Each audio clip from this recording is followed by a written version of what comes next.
warahmatullahi wabarakatuh. Salam sejahtera untuk kita semua dan selamat siang kawan-kawan.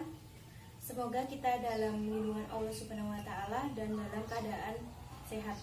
Perkenalkan, nama saya Santi Oktavia. Saya salah satu mahasiswi program Magister Pendidikan Bahasa Indonesia Universitas 11 Maret. Dalam memenuhi tugas pengajaran bahasa Indonesia yang diampu oleh dosen yang luar biasa, yaitu Dr. Muhammad Rohmadi M. Hum. Kali ini saya akan mengulas sedikit tentang guru dan dosen pada abad 21. Sebagai pengajar, guru ataupun dosen pada abad 21 yang akan mendatang harus memiliki visi dan misi guna untuk menghadapi tantangan pendidikan pada abad 21 yang akan mendatang. Pada kurikulum 2013 ini, siswa dituntut untuk aktif, inovatif, dan berwawasan lebih luas. Itu jika siswa dituntut untuk aktif, kreatif, dan inovatif, maka guru maupun dosen harus lebih aktif daripada siswa atau mahasiswanya. Selain aktif, kreatif, dan inovatif, guru harus menyisipkan nilai-nilai ekologis dalam dunia pendidikan.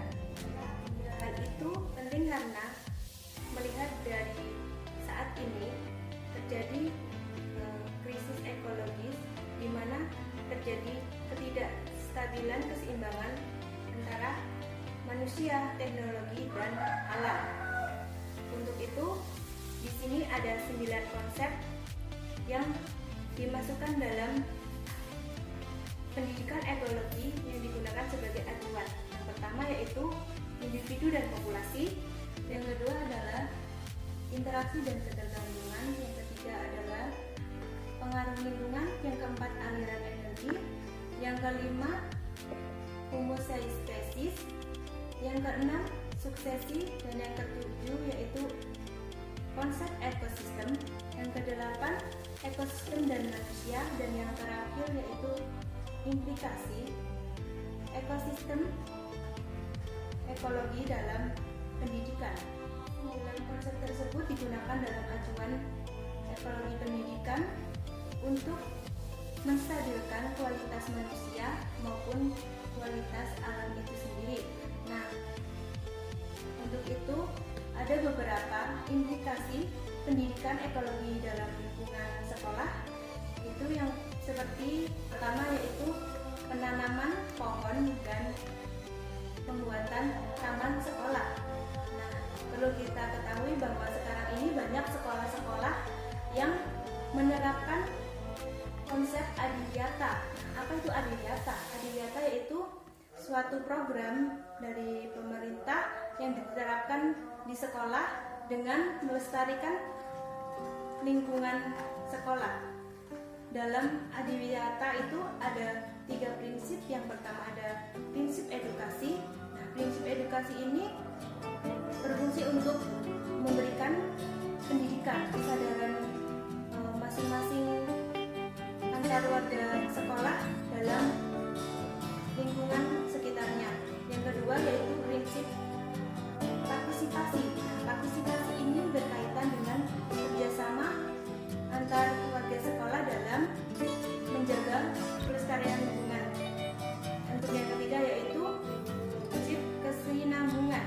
Nah, untuk penerapan adiwiyata ini tidak berhenti dalam suatu kurun waktu tertentu, tetapi harus diterapkan secara terus-menerus guna untuk melestarikan lingkungan sekolah. Jadi jika lingkungan sekolah itu nyaman, maka siswa dan warga sekolah akan betah di sekolah dan pembelajaran akan berjalan sesuai yang diharapkan.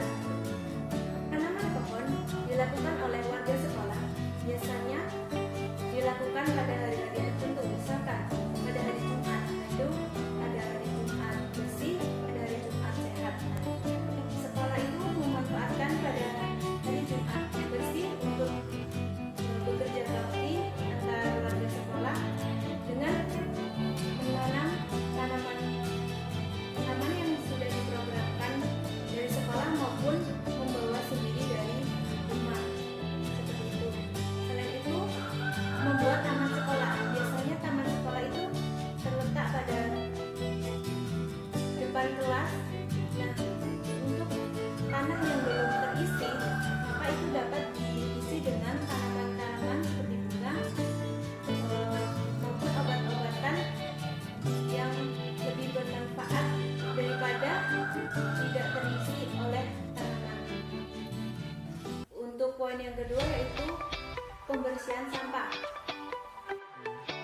kesadaran siswa tentang sampah ini kurang.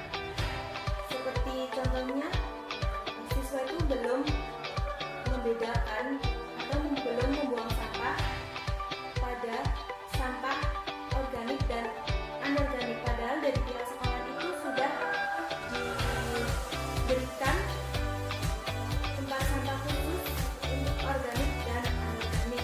Selain itu, siswa terkadang juga masih membuang sampah sembarangan seperti di dekat gelas, di lokan, di laci, dan sebagainya. Selanjutnya, siswa terkadang juga masih mencoret-coret tembok seperti itu. Jadi kesadaran mereka itu belum terpenuhi. Artinya siswa dengan tidak sadar karena dia merasa senang atau dia merasa bosan, maka bisa jadi siswa itu mencoret-coret tembok lingkungan sekolahan. Untuk poin yang ketiga yaitu dengan membagikan poster maupun membagikan pamflet yang berhubungan dengan ekologi lingkungan sekolah. Pembagian poster maupun pamflet itu bertujuan untuk menemukan kesadaran siswa atau antar warga siswa untuk lebih mencintai lingkungannya dengan benar-benar menjaga lingkungan sekolahnya agar lingkungan sekolahnya tersebut tetap asri dan tetap bersih. Untuk poin yang keempat yaitu ekowisata. Nah, ekowisata ini dapat dilakukan oleh guru, khususnya untuk pembelajaran bahasa Indonesia itu dapat diterapkan pada mata pelajaran teks laporan hasil observasi.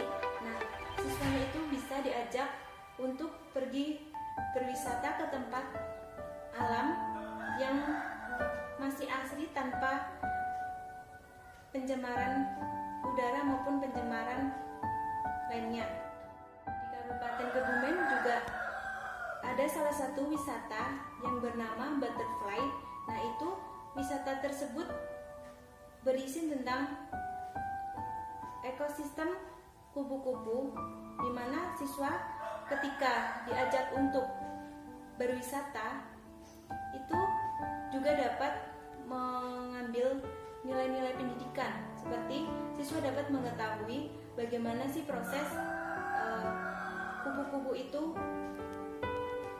bertelur, bagaimana proses kupu-kupu itu, siswa itu dapat mengetahui jenis-jenis spesies yang ada di taman wisata tersebut. Selain itu, dengan berwisata ke taman tersebut, siswa itu dapat mendekatkan diri dengan alam. Jadi siswa itu dapat menumbuhkan kesadaran cinta alam dan cinta kepada hewan, sehingga siswa itu tidak memiliki sifat yang semena-mena terhadap hewan. Seperti itu. Selain pendidikan ekologi diterapkan dalam sekolah, mengingat pada saat ini sedang terjadinya COVID-19, di mana warga Indonesia maupun dunia itu dibatasi untuk melakukan aktivitas yang berhubungan dengan kerumunan orang banyak. Untuk siswa dan para pengajar itu juga diliburkan. Maka dari itu, untuk mencegah virus tersebut, siswa dan warga semuanya itu harus rajin mencuci tangan, membersihkan alat-alat rumah tangga dengan disinfektan, dan hindari berpergian jika itu tidak terlalu penting. Selain itu, penggunaan masker itu sangat penting karena untuk melindungi diri sendiri dan melindungi orang lain dari virus COVID-19. Sekian ulasan dari saya mengenai guru atau dosen di abad 21 dengan menerapkan pendidikan ekologi dan sedikit ulasan tentang virus COVID-19 dan pencegahannya. Semoga bermanfaat bagi kawan-kawan dan bagi kita semua. Selamat siang. Terima kasih. Wassalamualaikum warahmatullahi wabarakatuh.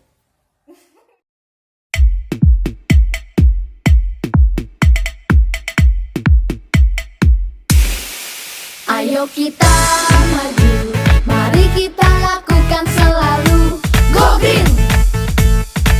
Jangan pantang nyerah, kita memang yang harus memulai Go Green, Go Green, Go Green. Demi masa depan, agar negeri kita kan selalu Go Green, Go Green.